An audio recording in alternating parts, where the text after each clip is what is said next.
you have a path to cross, and there's two islands. And between that island, those two islands is the sea. The same way that you would use a boat to cross that river, you use the Dharma to cross that river of how to liberate yourself from suffering. But the same way that once you get to the other side of the river or the other side of the sea, would you then carry that boat on your back because it was so useful for you up until then? Well, the answer is no, because the boat is for the water. The same way that the Dharma is just for this. And there's another story that links this, again, one of my favorite stories, where the Buddha goes out into the forest with all the bhikkhus. Bhikkhus is the name for monks in the Pali Canon. And it's autumn, so some of the leaves are falling off the trees. And he picks up a handful of these leaves and he says, "What's greater, monks, these leaves or the forest?" And the monks, they all say, "Well, it's the forest, blessed one." And the Buddha looks down at the leaves and he looks back up at them and he says, "But this is all I teach, monks. This is all I teach." Wow. And I think that speaks to exactly what you were saying. You know, at some Yeah. point, even the attachment to the path or the ideas holds you back. So Yeah. the idea of self-improvement, self-development, Mm. self-actualization, right? All at some point, they're so helpful until they're not. Do you know what characterized this period for me, actually? Was us getting sister from the hospital in Poland to the hospice in Mm. Budapest. And this sounds so ridiculous. I remember we were looking at like options to like get her airlifted out of there, if you remember. Crazy. And it Yeah, was like 20K, like yeah, $20,000 or something like that. yeah. Maybe even more, 30,000. It was insane. Something ridiculous. But then luckily what kind of clinched it for this period was we found that really, really good hospice in Budapest. Um, and they were like, "Oh yeah, we can do that. No worries." Yeah. They're like, no Yeah, worries, we'll sort it. yeah, Easy. yeah. I never thought, I mean, I want to get your thoughts on this. Like that hospice experience, like going in there, like I think that kind of defines that year in Budapest, at least for me in my mind, that I experienced. But what was it like for you? We talked about all like the fun times, but now we're getting into the winter of Budapest, which was also the winter in the business that we were a part of. And winter, I guess, in terms of not our practices, we were going pretty hard, but what was that period like for you? Well, I mean, we had to go pretty hard in my practices Yeah, yeah, to we did. manage the kind of stress that I think we were both feeling, Mm, and probably Pierre too. yeah. And what I remember most about that period is actually when Sister finally got to Budapest, which was really wonderful. And Mm, then me and you would do that walk from where we lived mm, all the way pretty much to yeah. the hospice because Yeah. for whatever reason at that time the train line we needed just decided nope, we're under Yeah. construction for a bit. Yeah. The only Yeah. one. Yeah. And I just remember, UK, we're both from the UK, of course, Yeah. is cold during winter time, but it's kind of a wet cold. It's like not a nice cold. But Mm, Budapest was a freezing cold, a ah, cold where you're like, oh, this is actually like too much. This is hurting going outside on my yeah. face, Super you know? windy as well, I remember. Oh, Just like, extremely windy as well. Yeah. yeah. And that walk that we went through, it was like all the wind just got like funneled. Like this is just me Mm. and Cameron ranting about that time period because it's so annoying to think about. To most people, it's like what a first world problem. Yeah. But when you get outside of this, like this the train station to walk down to see where sister is because we would obviously check in with her, you know, keep her company, all that kind of stuff. You just get like this massive like gale force wind just like blowing you backwards as you're walking over there. And it was also getting super dark and super depressing. And then like stress was coming up and because there was all this stuff like the business was barely hanging on, all that kind of thing. And we were meditating throughout all of it.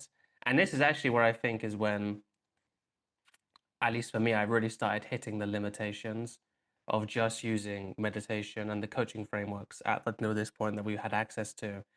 Because instead of it like actually making lemonade out of lemons, it was just mitigating the sourness of the lemons in this, hastily put together Mm, analogy, rather than actually like still allowing you to have fullness, happiness, and fulfillment in life. Was that the same for yeah. you, or did you have a different relation to that? I think that relationship for me started to become a little bit later. I Yeah. think the reason being is that I wasn't looking at it so much Mm. because I was just needing it. I Right. needed the meditation, I needed the kind of hypnotherapy work that we were doing. Mm. And so I was really clinging to it at that time. And Yeah. it gave me the power in many ways to like keep going through what was challenging, both Mm. in the business, trying to make that work, but not feeling like there's a lot of power that a lot of impact we could have. Yeah. And then also, going through a situation where we, I think at this point, we had spent months with sister, like every single day, Yeah. and you have a real care for this Yeah. person. And so you're both battling that experience of seeing her decline at Mm. times, in the hospice, the Yeah. stress of managing that, of actually having, you had it more in that specific scenario, actually, where you've got to communicate with the organization Dhamasuka that Yeah. was supporting Sister, the hospice people, us, and Mm. allow that to connect so could actually support her in that situation. So you have the stress, you have the kind of the sadness and the challenge of going through this situation with someone towards the end of their experience of life. Yeah. And the person that we had kind of relied upon in some ways for months and months as the leader was a world away. We were in Yeah. Budapest, he was in Mexico. Yeah. And because of that, he was also in a completely different time zone. So Yeah. our access, even virtually, was less. Yeah. And because of that, just naturally, the guidance was a little bit less. Yeah. And so it was a period of just every single day was like, all right, just got to get through it a little bit. Do you know what it was It like? was kind of back to that. It Go was on. like in The Hobbit when Gandalf goes away for a bit and they have to Oh figure yeah, things out on their own, you know. But yeah, luckily, he'd laid the foundations for us to actually be able to handle that, luckily. That's why it's so important yeah. to not become reliant on your guide or your mentor. And normally it's actually, or the experience, it's actually on, I would say, the responsibility of the guide or the mentor to Mm, have that initiation period, actually, to yeah, plan ahead for that. yeah. It's actually something to look at is like almost like I'm not sure why I'm getting into this. I think it's because this is something which I say to everyone. Make sure that whoever you're learning from and whatever you're learning from, they the system that you're learning from or the person that you're learning from has built into whatever they're teaching you the fact that you're going to get stress tested on your own Mm, and that they're not always going to be there to help pick up the pieces. I would say that's quite um, important because in this period, whilst it was like a tough period for us, I do think that we were able to rise to the occasion, yeah, um, for but definitely with sure. a lot more stress than I would have hoped for, right? Yeah, I mean, and what I'm thinking is, as we're looking back, I'm feeling more empathetic stress Yeah. than maybe even at the time. Because at the time, I remember the stress, but because the practice was really strong, Mm, I was able to basically bypass it, yeah. but in quite an effective way. That my experience wasn't that bad. There Yeah. was an undertone of like unease, Yeah. but because we were Unease still is at a this good way of putting time, it. Yeah. yeah, we were still at this time doing 2 3 hour sits. We were doing a lot of Yeah. meditation and a Yeah. lot of hypnotherapy on one another.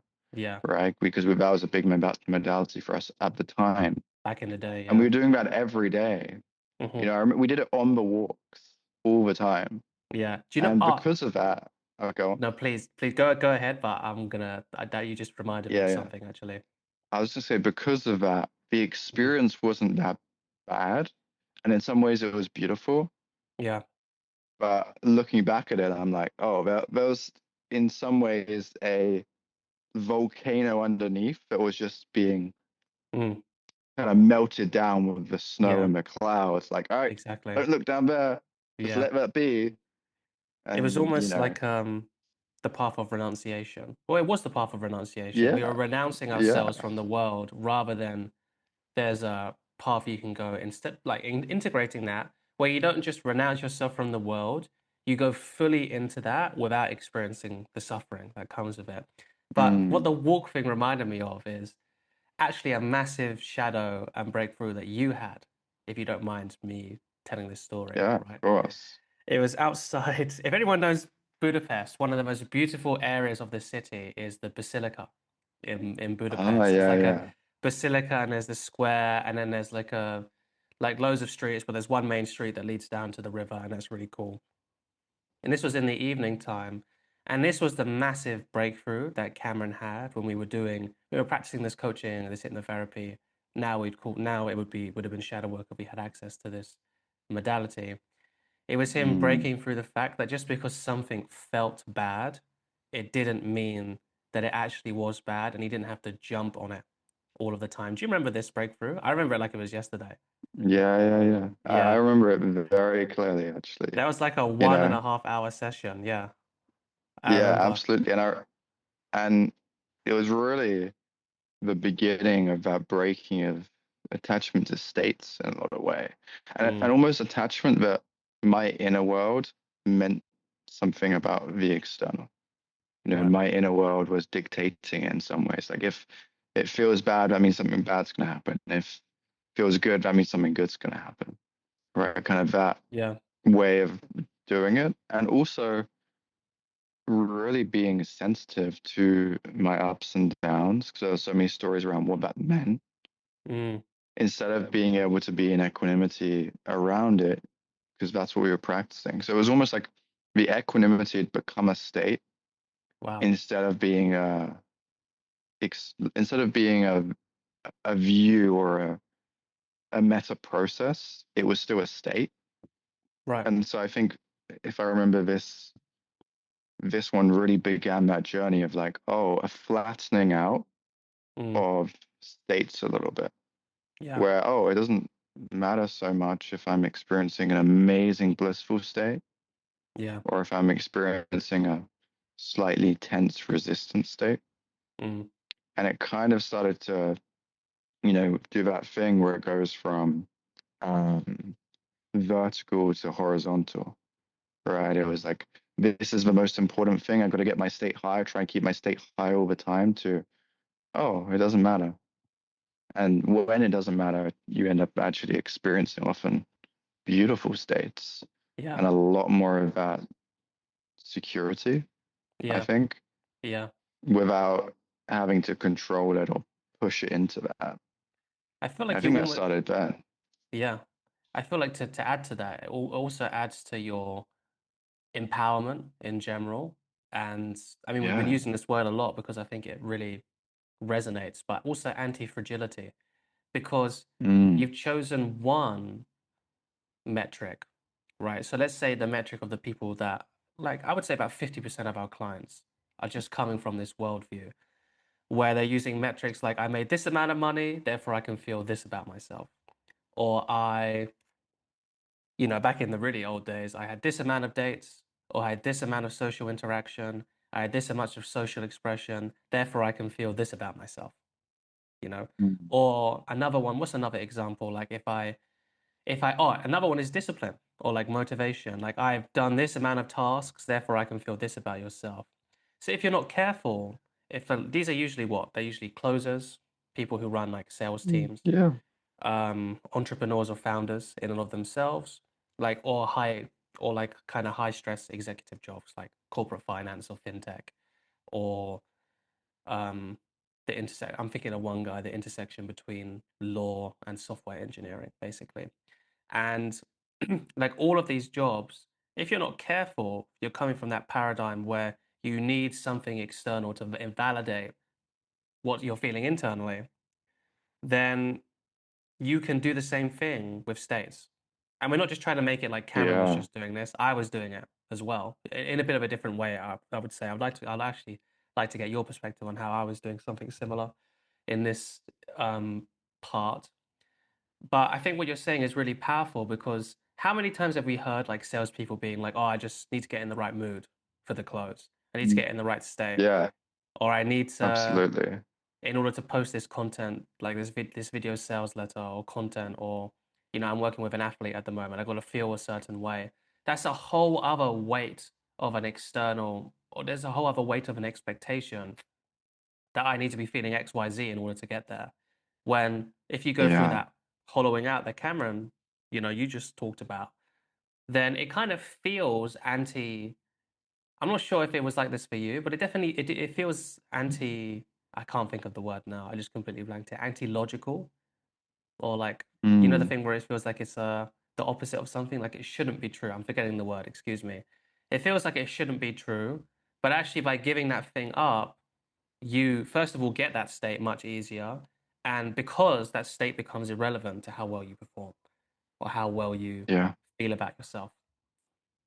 Yeah, absolutely. And what's so interesting is it's really about dropping a lot of the meaning about what the state meant. Mm, I've noticed people actually, when they just experience a pure state without the stories, they often don't get super attached. yeah. But often when they're moving maybe from the external metrics to the internal metrics, Mm, often the ears are taking on of more stories and more meaning making about what that means. mm, And so sometimes I've seen it where whatever the external metrics were satiating within them, if it was, let's say, I closed a certain amount today or this week, and that makes me feel like, I don't know, I'm worthwhile or I'm good enough. Maybe that's not how we experience it, but that's the underlying story. mm, I've seen the same thing with those people who then transition into deeper inner work, and that's really good. And it's definitely an upgrade. But yeah. then the better state also becomes the progression metric. And this was very true for me in a lot of Mm, ways, yeah. right? The better state I'm in, I'm like, I've progressed. Now Yeah. I've just got to hold that state for all the time. I mean, I've progressed even more. And I'll finally be there. I'll finally be whatever the storyline is. And what's interesting is it's so hard to break that worldview Mm, when you're in it. Because when you're in it, it feels like the height of growth is mm. just being at the most incredible, blissful, peaceful, unified state possible I all mean, the it's tough to time. argue with that, isn't it? If you Like look at it from that it's not worldview. bad, you know. Yeah, it's not a bad, That's especially when not you that. just came from the hustling, burnout, or procrastination, discipline kind of Yeah, growth area. absolutely. Yeah. And actually this was interesting. I had a there's an aspect of this that I was speaking about with a client where he's become very good at generating states from the Mm, shadow work and being with the light. And he's able okay. to operate from that place most of the day, Mm, which is amazing. But there was still a lot of the doingness because he right. was very, I mean, you probably noticed it with your clients. I noticed it a lot with mine.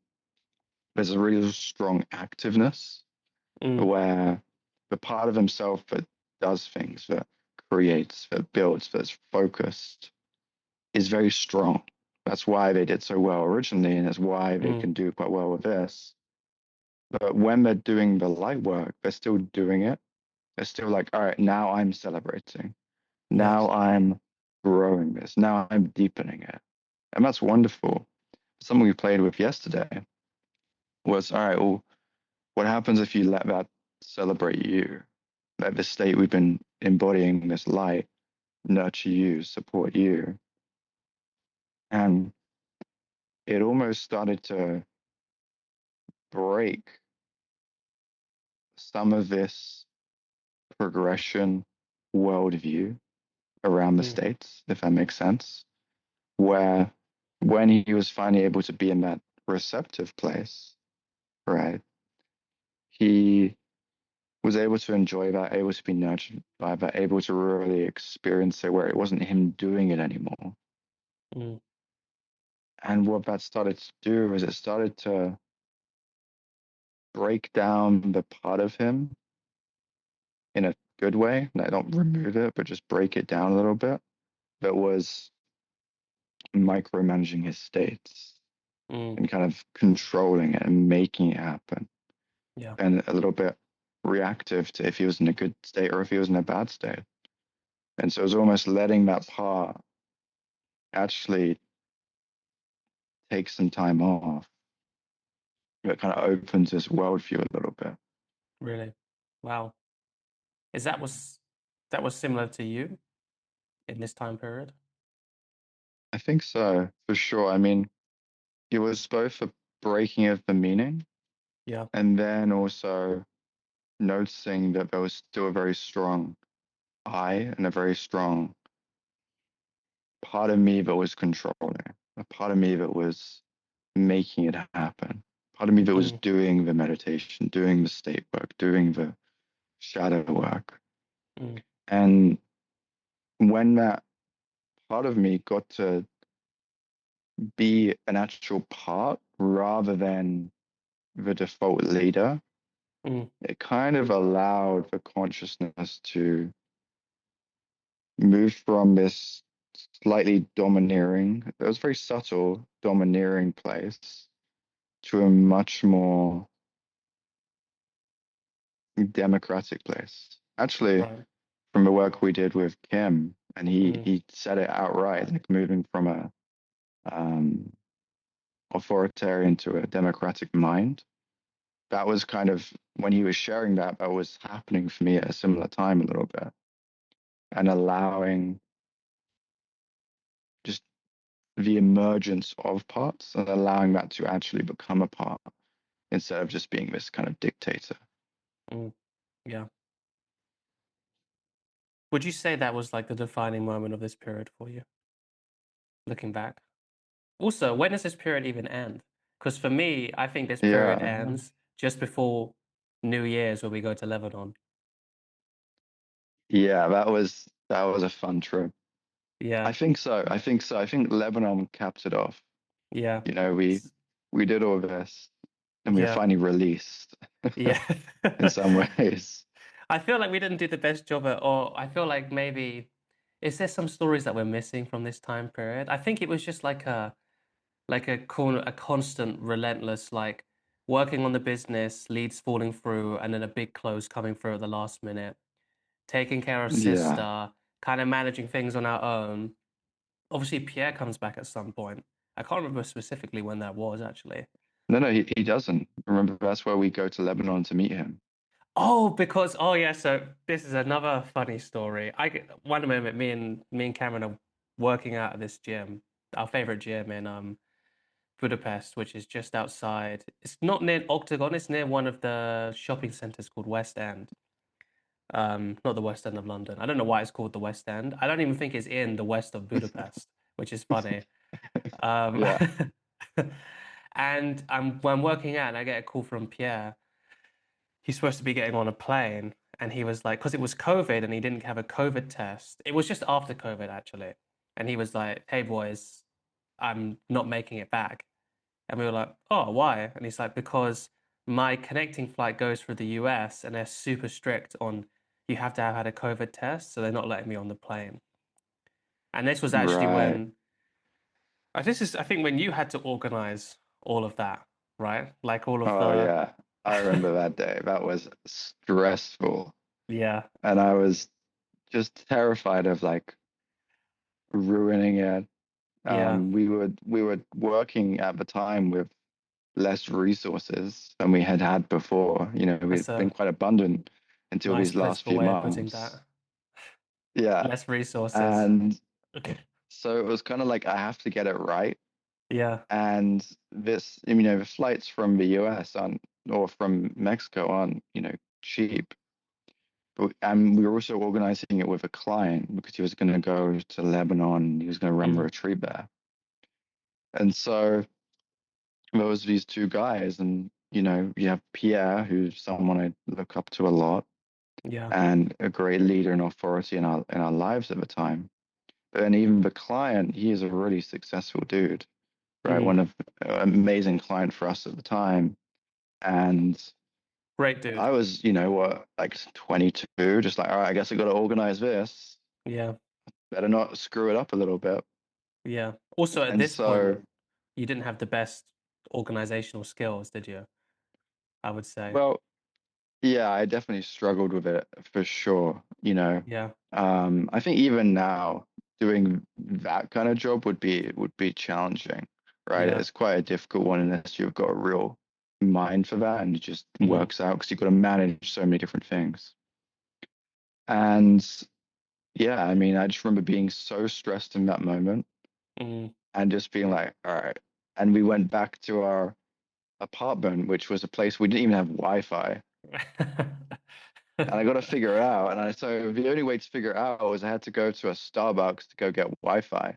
Ah, yeah. And I had barely any money as well. So I was like, all right, well, let's order the cheapest thing and Yeah. go and sort this with the Wi-Fi. And just for hours and hours trying to find the right flights, trying to, Yeah. message the client, trying to get it sorted. Eventually it came through. And when it did, it was just the biggest relief. And I think Yeah. that's almost around that time when that got sorted Mm. was when I think it kind of eased a little bit. You Yeah. know, I would we'd say been so through so too. much stress, the stress of literally trying to get sister from Poland to Budapest, which isn't even that far, but feeling like we might have to airlift her because she Yeah. was struggling so much. That's something we really And considered. then, yeah, yeah, it Yeah. was a genuine option for a while. Yeah. And then, you know, getting Pierre to Mexico and getting him back. And I think when that finally finished, it was just a relief. Yeah. And it moves us on, I think, to that next chapter where we went to Lebanon. Yeah. And I think For New that Year's. period of winter, yeah, yeah, yeah. It was Yeah. kind of a breaking of the winter as well, because in Lebanon Yeah. it was quite sunny, it was really nice. Yeah. And it was like this rebirth where we all came back together. Yeah. I would say so too. Also, it was a rebirth in the sense that we were onboarding a new person to help with marketing and get that thing sorted. Actually, a character who you already introduced earlier in this story, if you remember correctly. Yeah, Someone, our that's good right. friend, Omar Harb, or Omar, we'll just call him. And he was great seeing him. And also, what's important to note, the reason why we went over to Lebanon is because we were running an in-person retreat for another client. And also, I guess you could say Omar at the same time, um, because he hadn't quite been onboarded. That was something that spontaneously arose because he was, a business coach, all that kind of stuff. So it just made sense. But we were there because that retreat was a way to like have us all be supported too, Yeah, right? To kind of ease absolutely. the financial burden. So anyway, we get to Lebanon, and apparently this whole time Pierre's just been so deep in meditation and like just like being in the zone and doing all that kind of stuff that the day that he knows me and Cameron are going to arise, this is the day where apparently, according to Omar and our client, he actually starts like talking again or bantering around a bit more. Do you remember hearing this from them? Yeah, Yeah. yeah, yeah. So when we arrived, it was like a vibe, like this, like straight away. It was Oh, like, oh, what's up? It was so good to see him, after being away for such a long time. Because up until this point, 6 months, we were like all attached to the hip, you know? So mm, it was great seeing him. But for them, it was like solid, like silent retreat, silent retreat, silent retreat, silent retreat. And then suddenly, we're all bantering around again. And that Lebanon trip was just so, it was like such a cool adventure, but it's also when we got a lot of our the training wheels were really taken off in terms of us being coaches in and of our own right, I would say. Would you say that's fair to say at this Yeah, point? Because absolutely. up until this point, we were just doing calls. I don't want to toot our own horn a bit too much, but we're really doing really well on calls. We've been trusted with all clients, for months at this point. It wasn't just like the period before. And we were really seeing good, measurable results. Like people were getting into relationships, they were able to express themselves more, less stifled, just feeling much more like, I guess you would call it their ideal self, to put it like that. But when you're in a retreat situation where you're literally, like sleeping in the same room as the client, because it's that much of a focus, like live in shadow work, insecurity, belief-based systems, like this is what you should be doing. Oh, you see how your mind's going in this way, downward spirals, all this kind of stuff. Like it's that much of a level of intention. At no point are you ever, or me and Cameron, and Pierre, obviously, but Pierre's, been doing that for 15 years. Did you ever switch off? Mm, Right? You have to be on all of the time. That means like you can't have any like because part of for the transformation to really work is like you have to actually like be that person too. And there's no yeah. better way Oh, for sure. than like being around someone 24/7. That's why being around Pierre was so instrumental for us because he just was that way 24/7. There was no like Yeah, if someone's just ticking off the charisma checklist or ticking off the confidence checklist or behaviors and that kind of stuff, at some point that's going to show through. And yeah, we also had a lot of freedom because a lot of the time we'd be with clients one on one on our own, and it'd be up to us to be like, okay, now we need to work on this. Now we need to do yeah, this. Oh, you're going into that. Let's just chill a bit on that, and let's actually talk about what made you start asking those questions about why you're not good enough. You know, yeah, was that what it was yeah. like for you? I think that period was just, well, first it was a huge relief because we'd gone from just kind of being on our own, going through our winter period, and then suddenly it's Lebanon. It's like a couple days before New Year's Eve, and we're all back together, right? Mm. With two guys who were clients at the time who were just fantastic and also Yeah, very different to what we yeah, imagined they would be. It's so yeah, interesting. You meet people, you spend months on yeah, Zoom with them, and you finally see yeah. them in real life, and you're like, you're not at all how I imagined. Who I thought you would be. Yeah, Yeah, in a good way, obviously. exactly. In a Yeah, great way, right? They would, I mean, we thought they were awesome, but I think they were even better in in person. Yeah, person.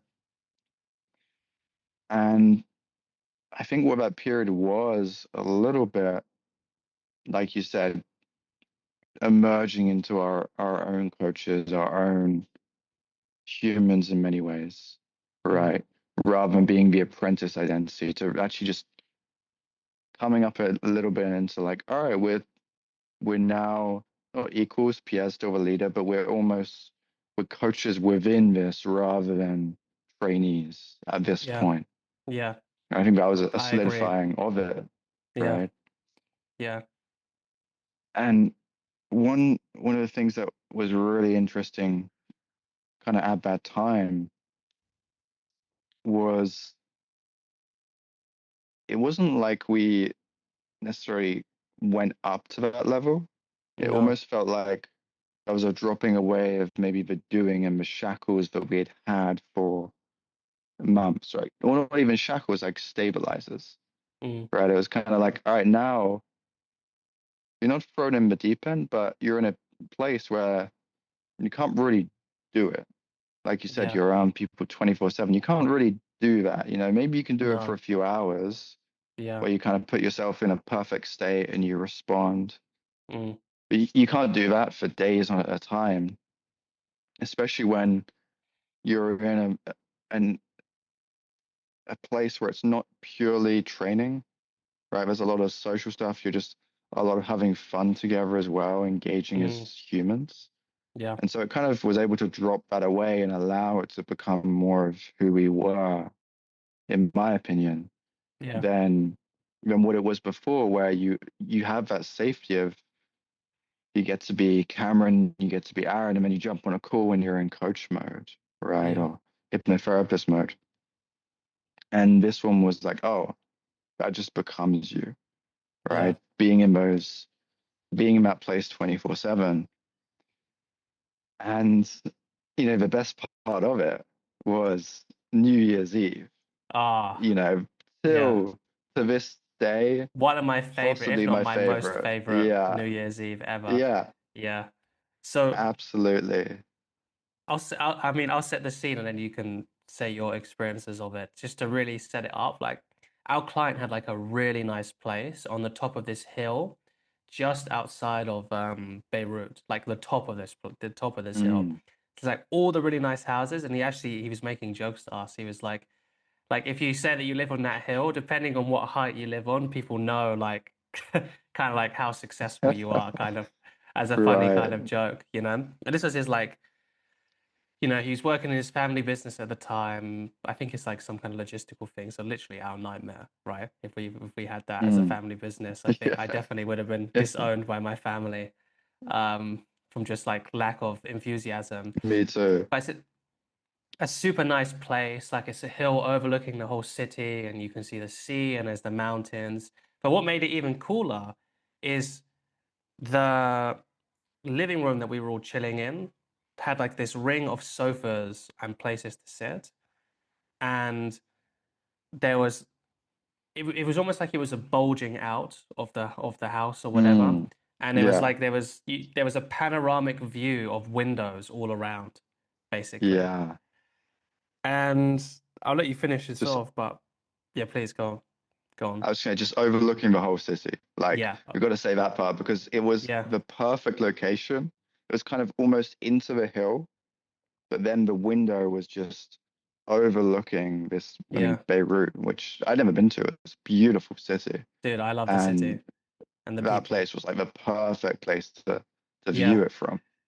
So we watched like the sunset and then we just get chatting. We thought we were just gonna like stay awake until midnight or something and then Yeah, head to bed. Where were we sleeping even in that? Oh, we was like sleeping in some Airbnb like somewhere else. something But like as that. Cameron's gonna tell you, suddenly it gets to 7 a.m. and not only has the conversation not died down at all, but it's been exponentially increasing overnight, overnight, overnight, overnight. Oh, yeah.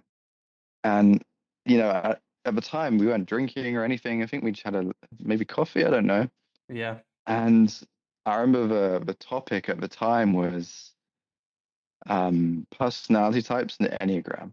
I yeah, remember so specifically what we were talking yeah, about. And it was just amazing. You had all like four or five of us, and everyone was so into it.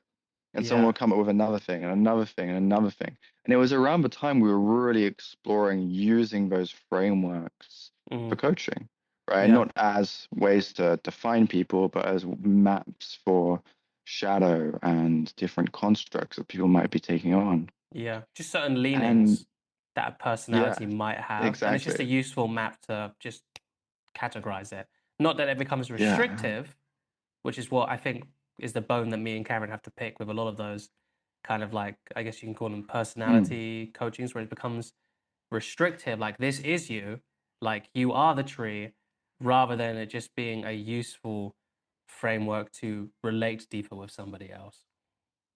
yeah. And what was so great about that experience, I think this summed up a huge part of essentially our apprenticeship with Pierre and learning from him and learning from Sister is that when you're around people like that who have real passion of these topics all the time, you just end up talking about it and it doesn't feel like work, but you end up absorbing it so much Mm, that you get to a really high level of understanding very, very quickly because you're just around it, talking about it, exploring it mm, all the time. And New Year's Eve was exactly that, just exploring this, really understanding it and playing with what's it like from Aaron's map? What's it like from mm, Pierre's map? What's it like from Omar's map? From Cameron's map? yeah, And finally, we'd watched the sun. set, and suddenly the sun's rising, and we're like, oh, what Yeah. time is it? Oh, Yeah. it's 6:30 a.m., 7 a.m. And at that point, we had a decision to make. Yeah. And the decision was, all right, boys, do we head to bed or do we keep going? Do we say yes to adventure? And we did say yes to adventure. Yeah. And we just tanked a few more coffees. We didn't Yeah. really need it at that point. Yeah. And we just kept talking, kept speaking. Now at And 3 eventually, p.m., for me, that's oh when the yeah, go adventure ended. on. Yeah, My body was that's still in the when, adventure, but that's when my spirit had really been broken. Didn't matter. I was yeah. drinking coffees like they were water, and it had zero effect on me Oh my God. whatsoever. Yeah. At that time, the adventure was less of an adventure and more of like, all right, now we just need to survive this. It was a Yeah, vibe until that point. We went to yeah. some cool place, like some tea or coffee place that our host knew, which was awesome. And then I Oh, just that was so remember cool. That it place. was Yeah, amazing. yeah, But all I remember is being there, and it was about that 2 or 3 p.m. time, yeah, and just being like, "I'll get this, yeah, yeah, just get that." So yeah, slowly fall asleep. Oh no, I'm gonna wake up, and yeah. then some more people come who we actually know vaguely, like through friends of friends, and I just remember having to be more social at back of the Airbnb. Do you remember? Oh, I Do you remember remember. this? Yeah. Yeah, yeah, Oh my yeah. God. That's when I also, because the guy, one of the friends, also used to do some judo, but he didn't tell me. So he wrestled a bit. Like this guy, I think is maybe it's, and I was just so tired wrestling with this Oh dear. person. Oh my God. Yeah. That's a funny moment. Yeah. And I just remember being like, bro, why did you invite more people for us to hang out with? I just want to sleep. Oh, because our host did get to Uh, sleep. Yeah. He did sleep. He did sleep. That's why Yeah. he was like, guys, let's go do this. Let's do this. And we're like, all the other five of us who hadn't slept were like, bro, we just want to sleep. Yeah. But we did tank it till Mm, like 11 p.m. And I remember I went back into the room and it was so great. It had blackout blinds, so it got pitch black. And I went to sleep for like 16 hours. And it was one of the best sleeps mm. I've ever had. Yeah. Same. Same. I mean, how do we even top that period off? I guess, is there any closing remarks that you want to address there? I Well, think your thing of integrating the coach or the guide and that just actually realizing that we don't have to be just an aspiring aspirant anymore and that we can yeah, actually own that. I think that was the really big takeaway from that period. yeah. Also, for me, there was one particular insight that built on the one the previous couple of months ago. And if we Mm, look at Stage's model, at this point, I was quite deep in fourth person perspective, right? 4.0. And I remember we were just in the car, me, you, the boys, and something just clicked. Where I just saw like the view that all perspectives were kind of equal, right? That everything was kind of flat, that I had been mm. taking. I started to see that I was constructing that, right? Wow. Okay. And it was, I'm not doing the best way at fully articulating. I remember it was a really clear moment where I just kind of saw, oh, this is a perspective too. Because when I was Mm. in Real 4.0, which and many people do this, you can get a little bit dogmatic about your Relativity. perspective, right? Yeah. You know, like, oh, Your nothing perspective of matters, relativity is the, meaninglessness. Yeah, yeah. is the Yeah. best perspective. Exactly. Yeah. Which isn't very So isn't, relative. yeah, exactly. Yeah. Yeah. And so there's a lot of, people can articulate it in different ways. It can feel a little bit meaningless Mm. at times. Nothing matters, Nihilism this kind of stuff. Yeah, in some ways. nihilism. That's one way Yeah. it might be experienced. It can be experienced other ways too. Yeah, exactly. And yeah, it was just like a breaking through. And it was almost the first early bits of later stages coming online. I was like, oh, Yeah. it was literally like that. I was like, oh, I don't Yeah. need to do that. Because I was getting a little bit bored with some of that 4.0 perspective Yeah. that was making life a little bit dull and a little Yeah. bit gray at times.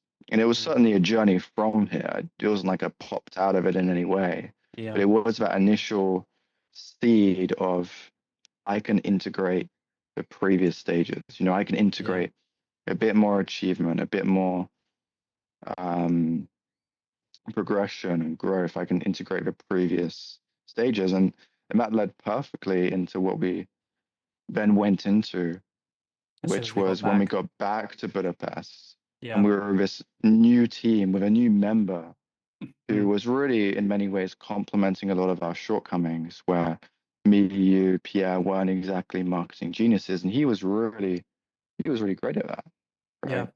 In many Yeah. ways. And so he came in and, we almost started over in Budapest again. Mm. And it was a very different vibe. It really felt like we were much more of a proper business at this point, you know. I'm curious what your experience of that was like, Yeah. breaking from Lebanon, coming back to Budapest again. I just want to touch back on that you breaking through your perspective to say that if you're getting bored with your worldview, don't shy away from it. That is the groundwork to begin to reflect back at yourself. How is it to describe it? This is actually in the Hindu. I think this is from the Hindu lineages. They describe it like this, but I think it might be Buddhist as well. When the observer becomes the observed, when the witness Mm, becomes the witnessed, right? It's like a really yeah. big paradigm of you looking back at yourself and realizing that this is not all there is, basically. I don't know if it was to your experience, but that's whenever I've gone through things like that. It's Yeah, like that. And it's absolutely. almost like an instant upshift in your level. It doesn't mean that there's not a long journey from there at all, definitely not. But now you have access to something which beforehand you didn't even know, not even, you didn't even know was possible. You didn't even know what the question was to become aware of that reality. So you're not aware of that reality, and you're not even aware of the things that you would have to do in order to be able to become aware of that reality. So just complete Mm, unawareness. And each upshift that you go through, you lose a level of fear and you gain a level of integration. What that means, obviously, less fear means more courageous. You become more in touch with yourself because you're not letting fear dictate how you perceive yourself and what you want to do. And with more integration, what can you do with more complexity of thought? Well, essentially, what you become is you become a adult to a teenager. Like there is a clear difference in ability that an adult, considering they're both, at the same level, can do opposed to someone who's a teenager. And I think that's something that's really important to touch on, but not to obsess over. That's actually all I really have to say. Is anything coming up for you on that? no, I No? think that's perfect. And like Yeah. that piercing through, it happens organically, like Yeah. you said, by leaning into that boredom. Yeah. Exactly. As for the period of us coming back, I just remember that being a hustle period.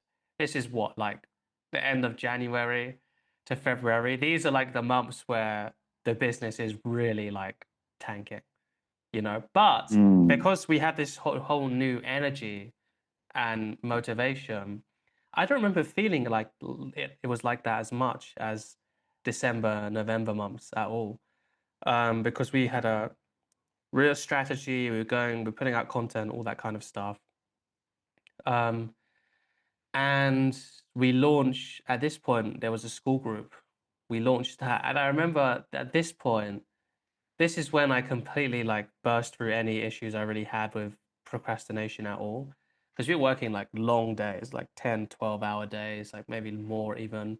And it was the end of one of these days that for whatever reason, we were like, it's ready, we need to launch. And I had to spend another 4, 5 hours editing the video while you guys were all bantering around on the sofa talking about how excited you are. But I was just a so tough so job. locked in with that, and obviously Omar's back in Lebanon, so me and him are calling. I'm sending him videos of he's like, you need to change this, add this, all that kind of stuff. And we get it done. And the moment that group was launched, that's when I think this new era was birthed. So we kind of brushed through that kind of couple months because, to be honest, there's not much to talk about in terms of we're seeing sister and we're hustling on the business basically, and we've just Yeah. come from that worldview, not that worldview, from Lebanon, which is like a whole other. That feels like even to now that feels like this crazy imagined like adventure that we went on basically. Um, and yeah, like what was that period like for you? It was good fun. It was a Yeah, very different energy, right?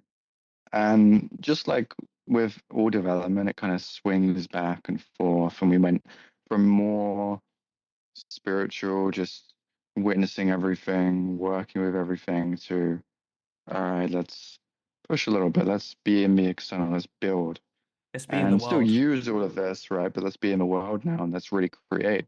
Mm, And that was just an experience of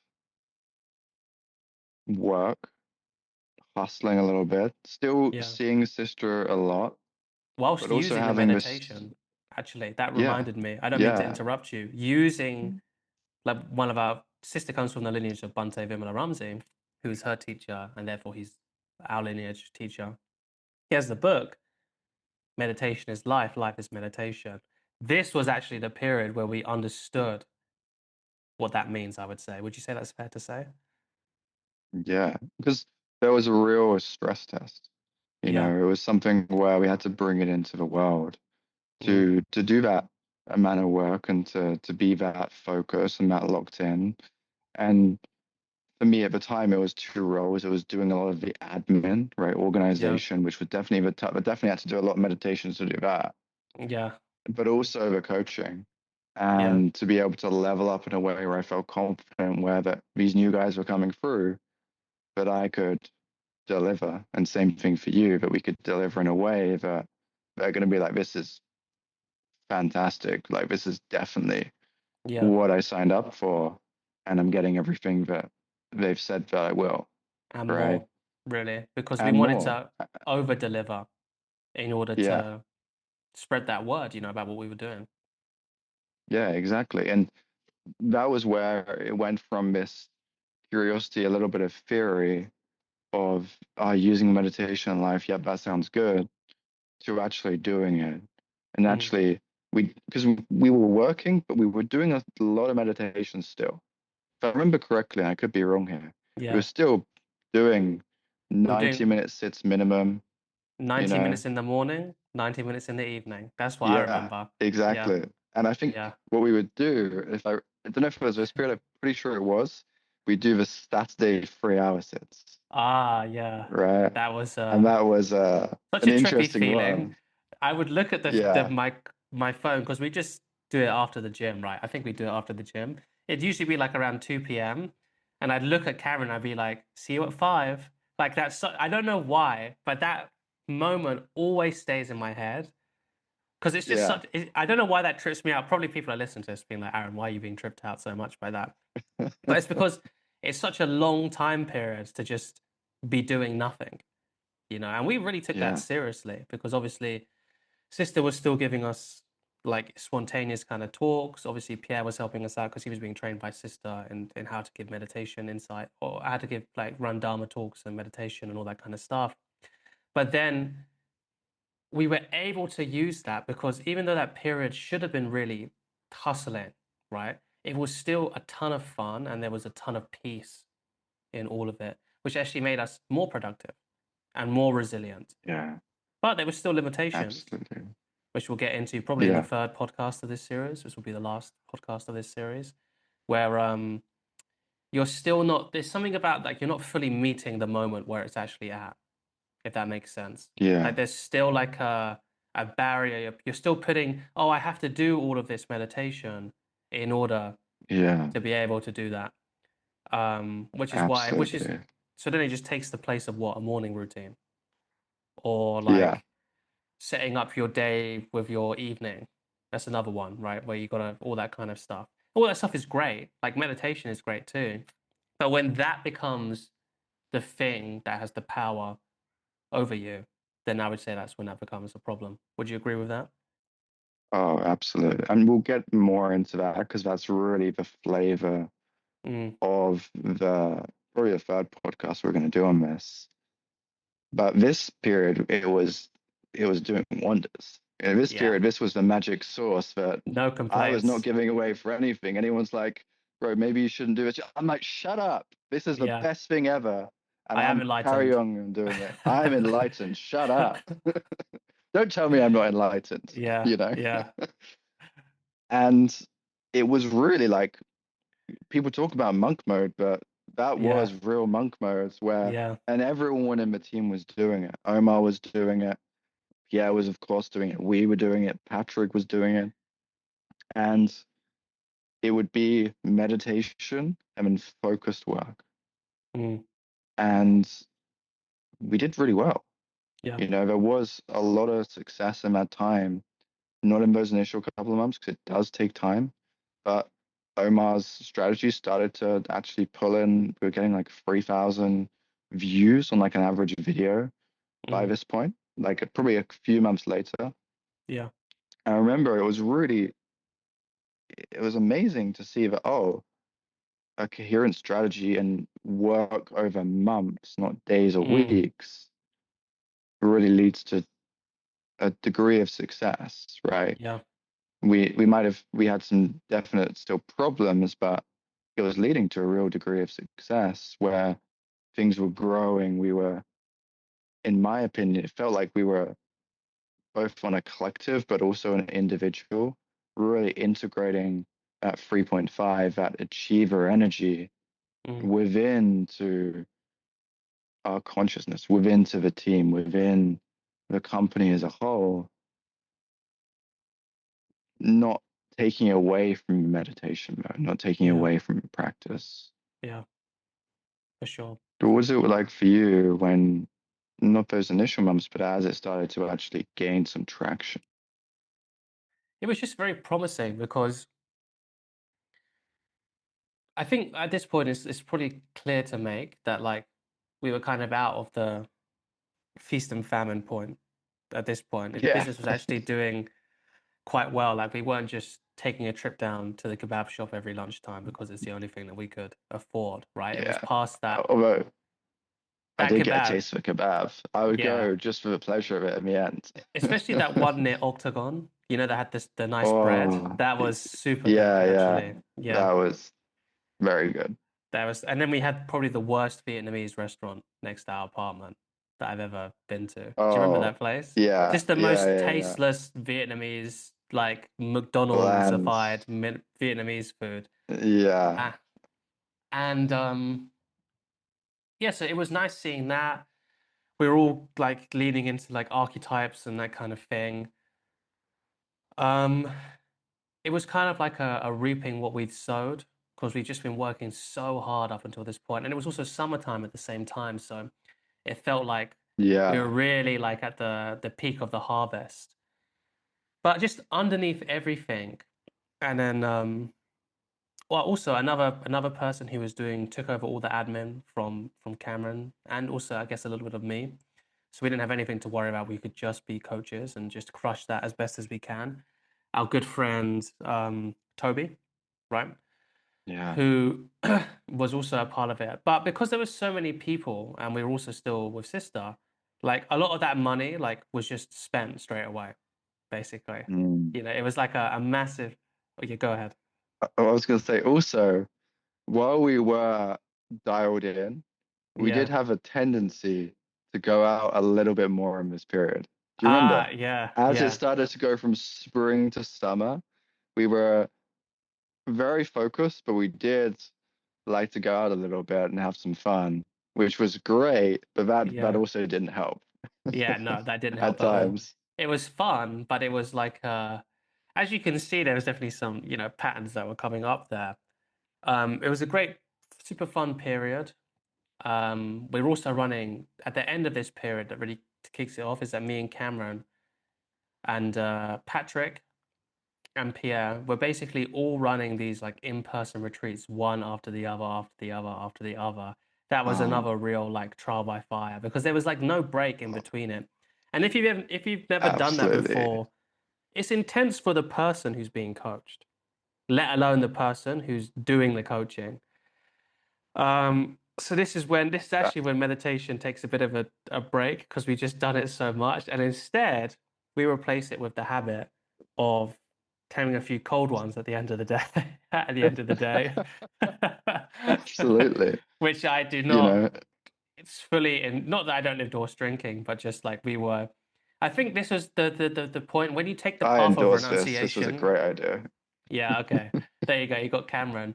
But when you take the path of renunciation so seriously, like, of course, there's going to be an ego backlash, especially when you've been suppressing Mm, parts of yourself. That's also, I think, part of the reason we would go out quite a lot on like a yeah. Wednesday or something like Oh, that, or for like, sure. yeah, like just like because it was so like knee jerk. Like we weren't like planning like, oh, let's really have fun on a Friday, you know. It was Yeah. like we've been working the whole weekend and like just all the time. It gets to Tuesday and we're all like up to here in terms of just like we need to do something to get out of these four walls, you know. Oh And my God, literally. if you take the path of renunciation, you're just it's basically just a subtle form of suppression. So obviously ego backlash, not in a bad way. We just wanted to go out more. I was getting to the point where one of oh my gosh, should I even say this? I was getting to the point where one of our our clients got us a really nice bottle of whiskey, like $100 or something like that. Left it in the living room in the morning. I just come in on the morning and wet the whistle a little bit, just to, start the day off properly. Get it started. Bit of Yeah. breakfast. Really, it really Oh, was a bit of breakfast. That did not last for very long. I'm not like it wasn't like an alcoholic or anything like that. But I remember doing that and being yeah. like, something's off a little bit here, you know. Oh, Um, well, oh, that was funny. you Yeah, know what go this ahead. period was? It was really that spring to summer. There was a real Yeah, difference there. And what yeah, was fascinating for me was we had that spring period and it did get into summer where we were mm, so focused and we really saw success. And we got to a point where we had, you know, 3 or 4 clients wanting to come on intense retreats and expensive retreats, like directly with us. And it was a period right at the start of summer where it was like 10 days, 10 days, 10 days, 10 days.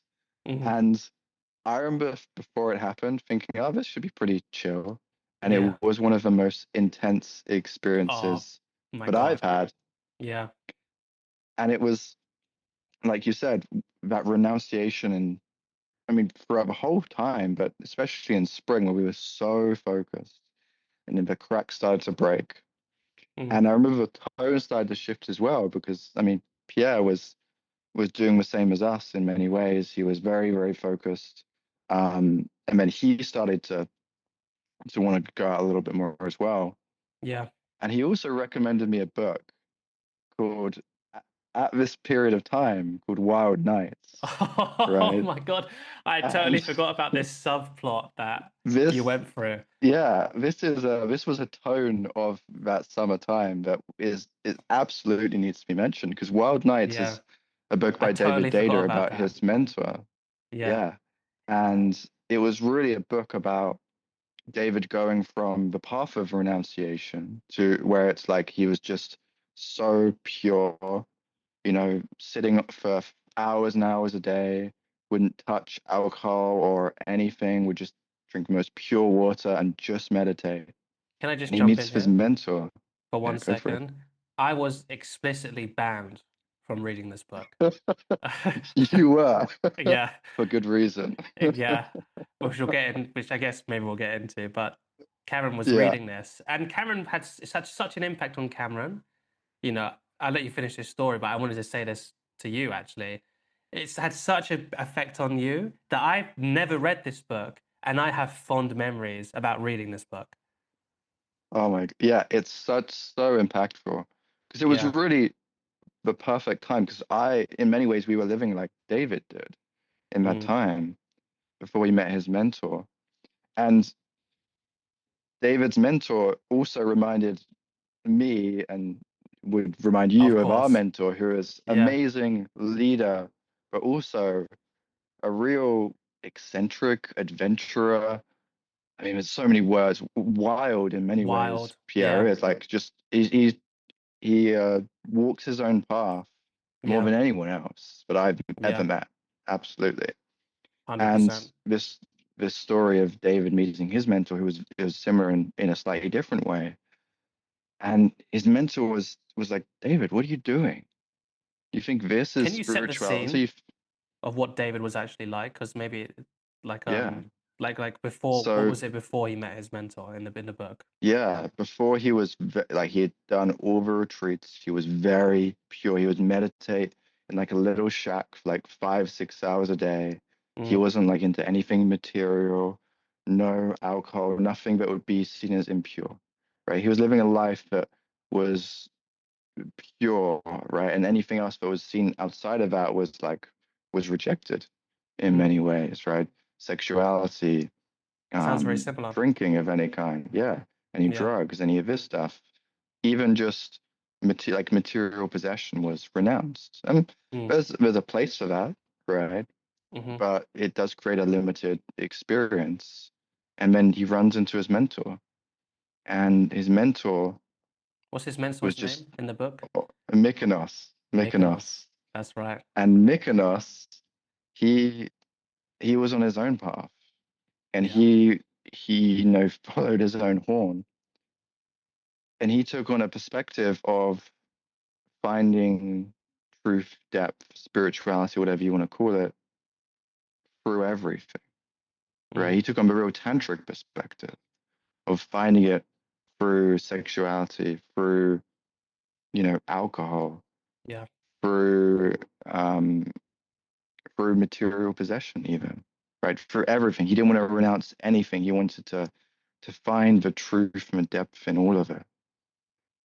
Right. He didn't want to, in many ways, Mykonos was quite anti-fragile, which you've spoken about a Mm, number of times, because he couldn't, he didn't have this purity or not purity, spiritual or not spiritual. It was all the same for him. mm. And he tried to bring David into that.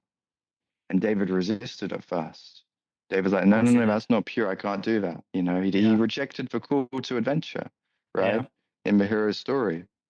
But eventually, he sees that Mykonos is the real deal. He's heard a lot about him. He's a bit eccentric, a little bit crazy. But one thing that everyone says is he's the real deal, right? He really knows what's up. And David, in many ways, is experiencing that boredom in his practice, a Mm, sense of, is this it? Is there nothing else? yeah. And so he ends up searching for Mykonos, and they have a couple of cold ones together. That's how Mm, their initial meeting. yeah. And David's like, really? What? Alcohol? I haven't touched this for 10 years almost. Mm, And they have it together. And Mykonos has got all these stories and telling him, like, breathe through it. Feel into the truth there. Feel into the depth. Feel into the mother. Right? There's all mm, these beautiful ways of articulating it. And David just has these incredible experiences, not because of the alcohol, but through it. mm, And Mykonos just takes him on this adventure of saying yes to everything and going into these experiences that are dangerous, that are impure at times, that are seen as not spiritual at times, or even materialistic. But through that, David finds a deeper freedom. He finds a deeper sense of what he calls spirituality or depth. And the whole moral of the book was going into all of it, not renouncing any of it, mm, finding the depth through everything. And that influence for me at the time kind of drew me into the tantric perspective or even the bhakti perspective that everything is love. And it started to really influence how I was viewing things instead of just viewing it as finding depth in our morning meditations. mm, I would look at it as finding depth in each moment when we were with clients or even when we went out mm, partying. And I started to be drawn to more of that. And that was kind of necessary, I think, for me because I was a little bit rigid at times. Mm, And I have a somewhat tendency to do that of being so focused on what I want. And this kind of let me break out of that, let yeah. me take on this call to adventure in each moment. And that really summed up summer for me because we Mm, had then this experience that was intense, or it was 10 days, 10 days, 10 days, 10 days with different clients. And instead of trying to meditate through it, I started to kind of kind of go into it, kind of like push into the depth that was already there with each moment with the client, with the challenges we faced, the yeah. stress we experienced, and also the celebrations we had, Yeah. and kind of the times where we were partying a little bit with Mm, the guys, even with the clients, celebrating with them. And it was dropping away the idea that meditation or spirituality was away from life. yeah. There was a monolith that was up here, right? That life was Yeah, down yeah, here, and we had to get up there and we had to stay there. When really, absolutely. there's no difference in a No sense. difference. And what was fascinating is Bante Villa-Ramsey, who's our teacher's teacher.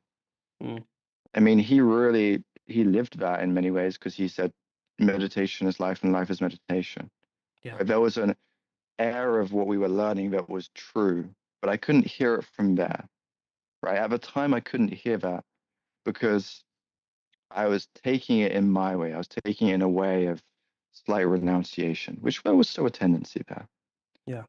I had to hear it through this book and through Pierre, who in many ways lived it, because he's always said yes to adventure, Yeah. probably for to some detriment at points. Yeah. Yeah. You I'm might sure even he would agree with say that that as one. well. Yeah. In the past, yeah, for And sure. so now I had these people that these mentors that were drawing me in that direction, and Summer just ended up being that. Summer was kind of like, what should we do tonight? We would go to the cigar bar, and then we would go out, and it was about, well, when we're in these chaotic situations, going to clubs or going to bars and you're around all these people, can you use Mm, metta then? Can you be in deep love and peace and connection mm, when you're in a situation where it's a little bit crazy yeah. When there's and a a drunk little bit, guy getting aggressive, yeah, when yeah, there's a woman that absolutely. you're interested in, and you used to put all of these And golden projections onto her, when there's yeah, a group and you don't know whether they're laughing at you or they're laughing with you, you know, and maybe you're a little bit drunk and you don't know what's going on, right? How are you going to handle that? Are you still going to be able to have that same deep spiritual connection, yeah, or do you have to do all of this X, Y, and Z stuff and be pure in order to get that? That's what I would say. yeah, absolutely. And even if we trace it back to those months in winter that we started this episode about, that breakthrough that, oh, state doesn't actually matter so much, Mm, right? Emotions don't actually matter so much in mm, generating that robustness. There was a flavor of that here too.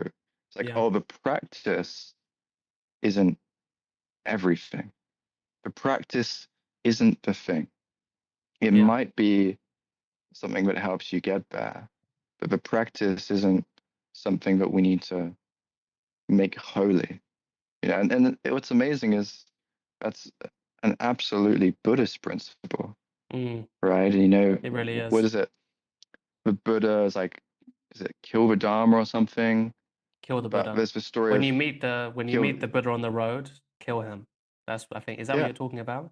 Yeah, there's that, and then there's also, I remember one of our great teachers, Bhante Dhammacavesi, would yeah. speak about one of the things that stops people getting to the highest attainments in Buddhism Oh, I think I is remember they're this attached story. to the Dharma, Yeah. right? Should I tell you this? Should I tell the And story? Yeah, Well, the please. boat one. The boat one, yeah. Yeah, yeah, you tell it. This one of my favorite stories, and it's like if you have a path to cross, and there's two islands, and between that island, those two islands is the sea. The same way that you would use a boat to cross that river, you use the Dharma to cross that river of how to liberate yourself from suffering. But the same way that once you get to the other side of the river or the other side of the sea, would you then carry that boat on your back because it was so useful for you up until then? Well, the answer is no, because the boat is for the water. The same way that the Dharma is just for this. And there's another story that links this, again, one of my favorite stories, where the Buddha goes out into the forest with all the bhikkhus. Bhikkhus is the name for monks in the Pali Canon. And it's autumn, so some of the leaves are falling off the trees. And he picks up a handful of these leaves and he says, "What's greater, monks, these leaves or the forest?" And the monks, they all say, "Well, it's the forest, blessed one." And the Buddha looks down at the leaves and he looks back up at them and he says, "But this is all I teach, monks. This is all I teach." Wow. And I think that speaks to exactly what you were saying. You know, at some Yeah. point, even the attachment to the path or the ideas hold you back. So Yeah. the idea of self-improvement, self-development, Mm, self-actualization, right? All at some point, they're so helpful until they're not. Our yeah, narratives about ourselves are so helpful until they're not. Our beliefs about ourselves, they're so helpful until they're not. Was that what you were going to say? Or were you going to go in a absolutely. different path? Absolutely. Yeah. And I think that was summer. I don't want to speak for you, but that was summer for me. Yeah, It was a little bit, it was because what was interesting, it was a killing of a practice to just be right before we got really deep in the practice again. If you yeah, remember that period yeah, when we were going through a very deep experience, which we'll talk yeah. about in a moment. But there was a premature, oh, that was great, We can breathe. but I want to be in the world. Yeah, I want exactly. to go out with the boys and hang Yeah. out and have whiskey at 10 a.m. apparently. Oh my God. That's You so know? funny. Um, but yeah, we'll get after that. Let's take a quick break and we'll get into that last period, which really is the culmination of everything. Like this whole story Yeah. doesn't even deserve to get told in a sense if this part gets Oh, left out. this next bit is the most important. May suffering ones be suffering free, and the fear struck fearless be. May the grieving shed all grief, and may all beings find relief. May all beings share this merit that we have thus acquired for the acquisition of all kinds of happiness. May beings inhabiting space and earth, devas and nagas of mighty power, share this merit of ours. May they long protect the Buddha's dispensation. Sadhu, sadhu, So, sadhu. so there. So this kind of encapsulates this last couple months because we just came from summer, but now, not to be a Debbie Downer, this is when Sister came out, was really dying, basically. And it's kind of funny how the timing is because it's been summer, we made all this money actually, because now we can actually take a couple months off work and just do fulfillment and just do calls and visit Sister Kama essentially every day. Yeah. And she's kind of really, as soon as somebody like stops being able to really walk around, they haven't got too much time left. I've uh, I've Yeah. seen. Also at this time period, this was the same time that my like nan was dying too. So I had like both of this stuff happening at once, which is kind of like a weird coincidence, I guess you could say. Um, we'll keep it to Sister Kama because obviously my nan is a bit more I don't know if I don't know what my family want to share with about that. But with Sister Kama, I remember this period being a period of, actually, to be honest, this sounds really bad, but I didn't have a lot of grief in this period. I had it afterwards. But in this period, it was just the word that comes up is just devotion and service, Yeah. Yeah. you know. Absolutely. Maybe you want to set the scene a bit more, just like Well, to really describe what was happening. yeah. So this period was, and it's so strange to say, one of the most beautiful experiences of my life Mm, and one of the most impactful. yeah.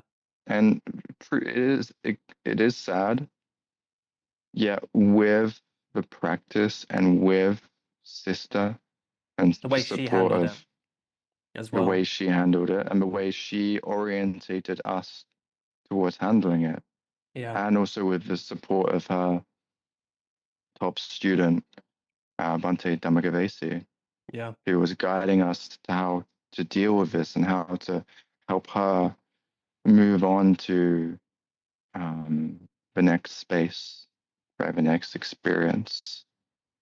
It was beautiful, Mm, and it was interesting because I remember at the beginning of this period, she's in hospice and she had been declining. But like Aaron said, when that they stopped being able to walk, when she stopped being able to walk, it becomes a lot quicker. yeah. And so I remember those last couple of months, it really started to go much, much quicker. And uh, we were told by Dharmakavesi that the best way to help her through this, because also not only was her body struggling, her mind was starting to struggle, Mm, was that we need to help incline her mind to the Dharma. yeah. And the best way to do that was to read discourses of the Buddha, right, from Majjhima Nikaya. Nikaya. 143, 146, I think Yeah, is what it was. Chachaka yeah, Sutta and Anathapindika Vata Sutta.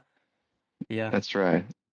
And these discourses, one was about the six sets of six, which is basically seeing through the illusion of the body, the mind, and even the witness itself, Yeah. like kind of breaking that down. I think it's Yeah. The probably a good five way of putting it. aggregates, essentially. Yeah. Yeah. And then the Anathapindika Sutta is I love that sutta. a discourse. I love this one too. It's about dying Yeah. very directly, Yeah. you know, Couldn't be and more how to direct. die. Yeah. Yeah. And so we had these perfect suttas that we didn't choose, and Bhante Dhammakavesi told us what to do. Yeah. We didn't And go through the Majjhima Nikaya. I was like, let's do that one. let's do this one. We know what's best, sister, don't Ah, worry. that's the one. Yeah. Yeah. And so for 2 months, and let's not forget that at the time I was 22, 23, you were like 23, 24. We're Yeah. not exactly like fully mature human beings at Chomping this at the point in bit time, to be in a always. hospice all day, every day. Yeah, Yeah. and read the Dharma. We'd just come out of this summer period where we've just been partying all the time and meeting lots of people, and it's Yeah. been great fun. And we're like still kind of wanting to do that. Yeah. And poor Topster just arrived just at that time as we Yeah. stopped partying and started Yeah. this period, and he was not happy bunny, but that's okay. Yeah. And to give some And I remember, context, like oh, these suttas, the first one, Anathapindika Vata Sutta, takes 20 minutes to read. Already a bit of a long read. Like, I'm not sure the last time anyone's actually like read out loud for 20 minutes. That like takes a while. And this is from people who've been doing 3 hour sets. Still felt like a long time. yeah, And then the second one takes an hour to read out loud. So these, you know, and we were going one a day, twice a day. We did find some good yeah. Indian food, but Oh yeah, that was a good side note. that was a good side note. But yeah, it was just like all this stimulation to no stimulation at all, basically. Absolutely. And I remember at the beginning I resisted it. Absolutely. Oh, And yeah, Pierre was an amazing leader. He brought us there, and of course we came, yeah. right? We knew that's what was the right thing to do. He also didn't expect us to come either. What Pierre Yeah, was really yeah, good at that's doing as a true. leadership, is I'm coming. You can more than welcome to do whatever. That's how I Yeah, remember it, at least, which is absolutely. the leader you Absolutely. want, really. Yeah. But of course we came because we Yeah. we knew that this was the right thing to do, even though we had some ideas of what we might want to do instead of going out, doing the stimulating activities, Having a having whiskey at 10 fun and a.m. this sort of stuff. That's right. And so I remember sitting there and the sitter would start and I'm like wishing I was anywhere else but here. Yeah. But then the sitter would carry on and something would change. Mm. And what's great is we were there with Pierre and Patrick, who are both just So deeply far down that path. in, Yeah. yeah, so far down that path. So their energy carried in a lot of ways. Mm. And then the texts are written in a way, but it really, it's not, it felt so real, but it was inclining you to the Dharma. It was inclining you to Mm. that energy.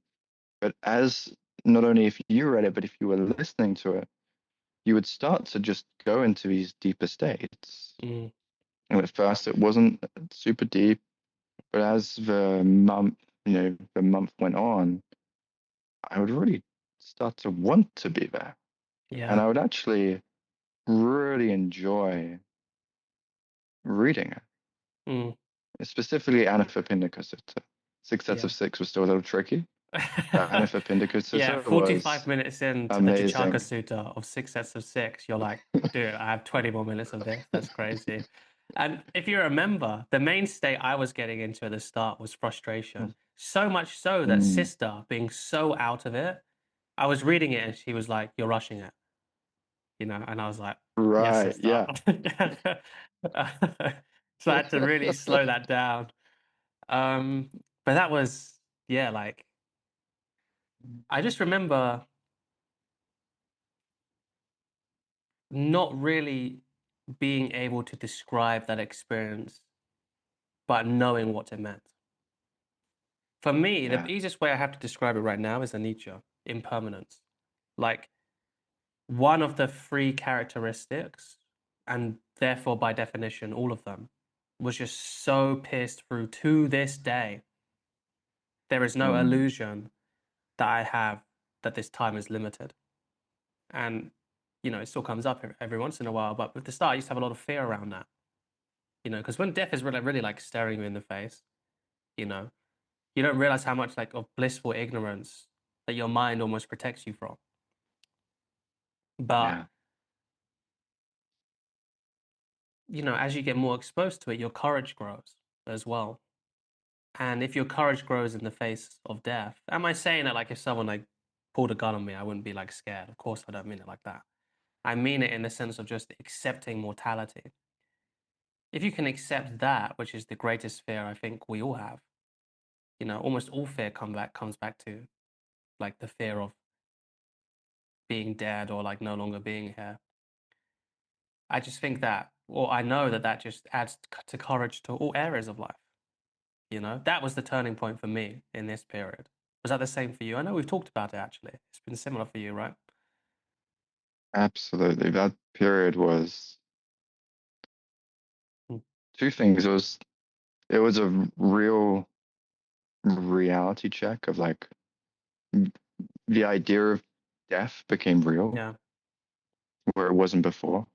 yeah, And also, it's not truly something that needs to be feared because of the way we saw Sister go through it. yeah, yeah. That's the thing that we Without haven't fear, mentioned. Like this whole literally. period since the diagnosis of stage 4 bone cancer, I believe it was, right? Mm, Um, from that incident to her final day, which we were with her, the final day, because she passed that later that evening. I think like 3 a.m., 4 a.m. So technically the next day. Um, nothing. not a flicker, like not a flicker Not at of all. fear or doubt. There was confusion, like why am I here? So there was like more like confusion, like that people get kind of when they're on their way out. Yeah, But in terms of actual like when she was lucid, nothing. Like it's the craziest thing I think I've ever seen in my entire life. You know? yeah, absolutely. There was zero fear. And I think that got taken on by us in many ways because Mm. it started to change the experience. Because not only did she have zero fear, but Bante Dhammakavesi Oh. didn't speak about it in any way other than she's just moving on to the next stage of experience, Mm. right? Like it was only that. And he never created any storylines of fear or there was a natural sadness of losing someone we care for, but not a sadness of it's in any way an end for her, Yeah, of if holding that makes on sense. or something Yeah, like or that. like death is Yeah. bad or something like this. No. And so with his guidance, Yeah. we were able to do this every day. We read it, and I think not only did we read it, but we started to embody that state. Those And passages. especially that first month she was there with us. But then as we moved into the second month, she In a slowly fell coma. into a coma. Yeah. And it was just us reading it to her Yeah. without her receiving. Well, she was receiving, but without it receiving in any active way. Mm. And there's a period right at the end that I want to touch on, but is there anything that's coming up in that middle section that you want to bring up Yeah. before we go into that? Yeah, the middle section, you literally couldn't make this stuff up. Like it was just right on the cusp of her becoming permanently into a coma. And Pierre's actually reading or reciting the passage that we started this section off with, may suffering ones be suffering free. And he stumbles over the words and she kind of opens her eyes one last time and like kind of like reaches for his arm and says, "You're doing that wrong. You're doing that wrong." Right. And he's like, okay. He's like, do it with me, do it with me. And they do it together so that Pierre says the words correctly. And then that for me, from what I remember, is the last time that she said anything. Yeah. Yeah. Yeah. Her literal last words were teaching the Dharma, Yeah. and that was the best last words I think she could have had because that's what she spent her life doing. Yeah. And that was maybe that was a few days before she finally passed away. Mm. And I just remember we would continue with the process, reading the suttas, helping her incline towards the Dharma. And then on the final day, 'cause she went in the night, Yeah. I can't remember, there was just a acceptance that I think Mm. emerged in a weird way with Dhammakavesi. Yeah. I can't remember if I'm making this up or if this is something that happened, but I remember something happened the day of where I was like, oh, I think it happens tonight. Yeah. Am I making it up? But I do remember I thinking can't remember something that. happened like that. Yeah. Yeah. Maybe you did on your own. I remember walking into that room because we got the call from Mm, Gus, the guy who runs that hospice. Great dude. I really liked him. Um, and I just remember just being in a state of just limbo because the body's yeah. there. Now they put a cover over it, but the body was just like so small, because all the air goes Yeah. out of the body first, you know, which makes you just what that, I mean, we talked about this actually on our first podcast we did together.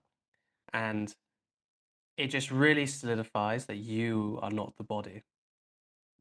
How can you Yeah. be that somebody who was sister a few hours ago, you now look at and you're like, that's not sister anymore. Like there's a visceral No, difference. Like the absolutely not. body's just like a vessel. Um, yeah, I said this joke the last time. I go to take the blanket off because I thought like we were supposed to look at the body or something to check it to check if it, I have no idea. To like check if it's her or something, and like Pierre and Karen are like, no, you know. Yeah, I don't want to see that, which is fair enough because just looking at that body gave me like vertigo. Like it felt like I was really wobbly, you know? Like it felt like yeah, I was on stilts and I just like was wobbling around. But that was the end of our chapter with Sister Kama.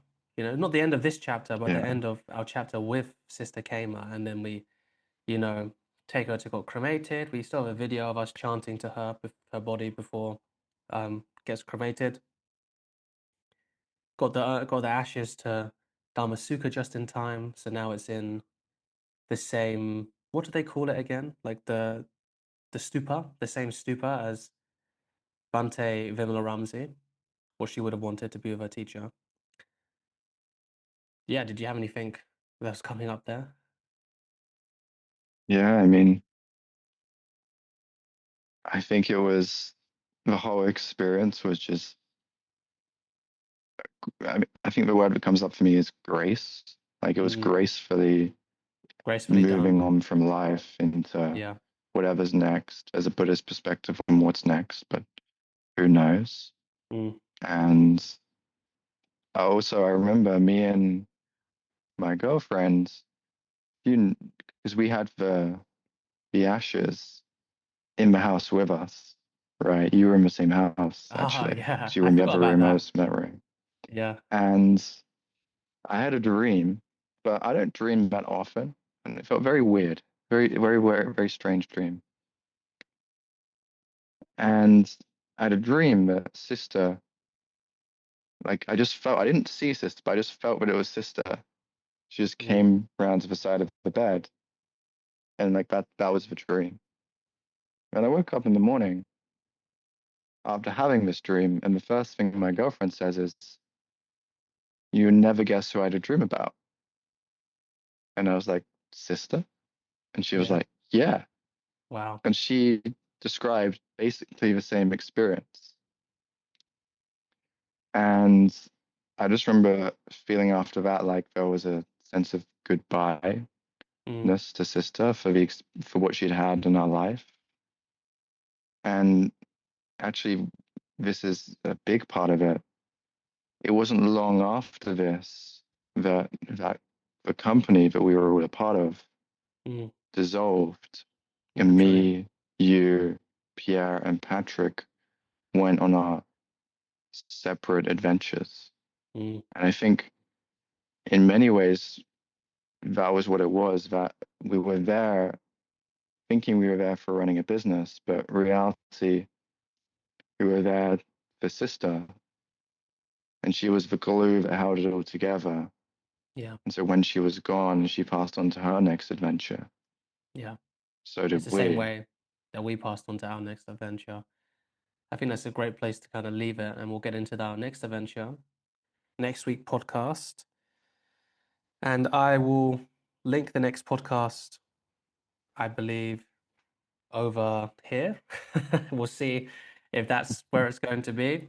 Obviously, when the week that this podcast comes out, there's not going to be a link because the next podcast isn't going to be there.